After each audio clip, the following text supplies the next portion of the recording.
आज के इस वीडियो में आपका स्वागत है। और आज मैं कोहेंस लाइफ साइंसेज के शेयर का एनालिसिस करने वाला हूँ। ये सुविन फार्मा था, ये अब कोहेंस लाइफ साइंसेज हो चुका है, मतलब मर्जर की वजह से। ठीक है, तो अब कंफ्यूज नहीं हुआ, ये जो सुविन फार्मा है वही शेयर है। ठीक है ना, इसका नाम बस बदल चुका है मर्जर की वजह से।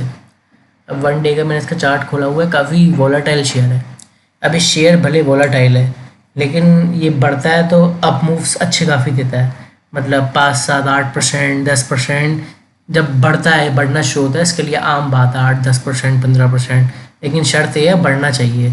तो ऐसे नहीं है कि कंसोलिडेशन में आपको अच्छा रिटर्न मिल जाएगा या फिर नीचे गिरते में आपको एकदम वो अप मूव मिल जाएगा, नहीं। जब बढ़ना शुरू हो तो अच्छे से बढ़ता है। ठीक है, तो अभी ये शेयर जो है काफ़ी नीचे के लेवल्स पे है।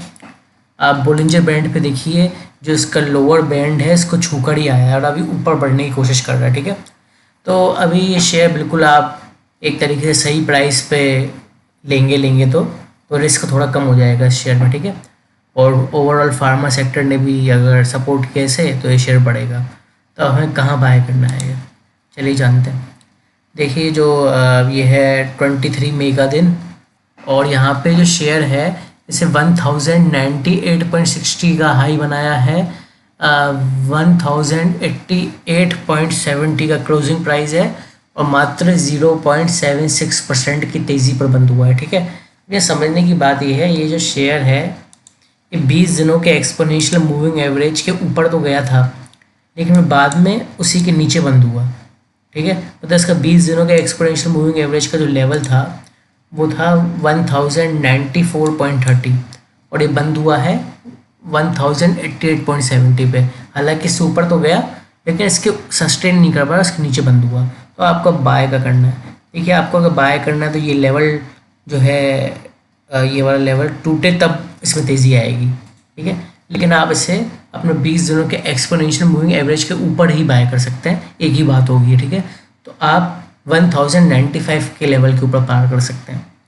पहले 1000 पे जाएगा राउंड फिगर के लेवल पे बड़ी आसानी से, पर 1000 के बाद अपने 50 दिनों के एक्सपोनेंशियल मूविंग एवरेज पे पहुंचेगा, जो कि होगा 1116 1116 रुपये। ठीक है, तो 1116 रुपये पे जाएगा।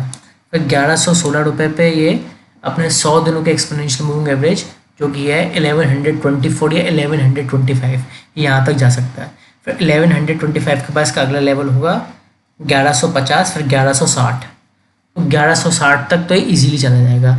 अब 1160 के बाद एक क्रूशियल लेवल होगा ये, क्योंकि अगर इस लेवल से ऊपर निकलता है तो इसमें आपको फर्दर अच्छी तेज़ी देखने को मिलेगी। जैसे आप यहाँ देखिए, इस लेवल से 1160 के लेवल से ऊपर गया, फिर अच्छी खासी तेज़ी आई थी। वो बात अलग है, सस्टेन नहीं कर पाई, लेकिन तेज़ी आई थी। यहाँ पे भी देखिए थोड़ी तेज़ी आई, यहाँ पे भी इस लेवल से निकला तो थोड़ी तेज़ी आई। अब यहाँ से फिर इस लेवल से निकलेगा तो फिर आपको इसमें और फर्दर तेज़ी देखने को मिलेगी। ठीक है, 1160 के ऊपर। तो 1160 का बड़ा इंपॉर्टेंट लेवल है, इसको थोड़ा आप ध्यान में रख लेंगे अपने।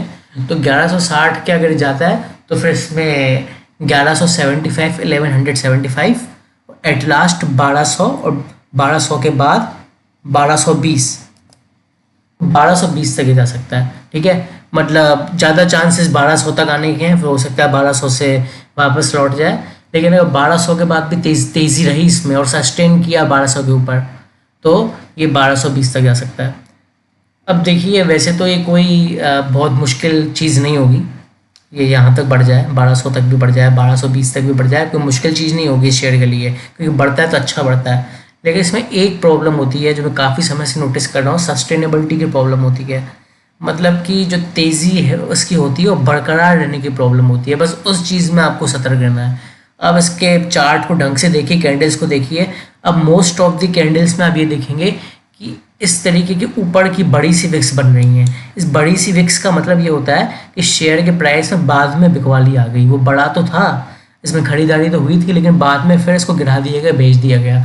तो आप देखिए, इस कैंडल में ऐसे हो रहा है, इसमें हो रहा है, इसमें हो रहा है, इसमें हो रहा है, इस कैंडल में हो रहा है, इसमें हो रहा है, इसमें हो रहा है। ठीक है, तो इस तरीके की। और यहाँ पे देखिए अपर विक्स बहुत बनती हैं इस शेयर में, तो ये थोड़ा ध्यान रखना है।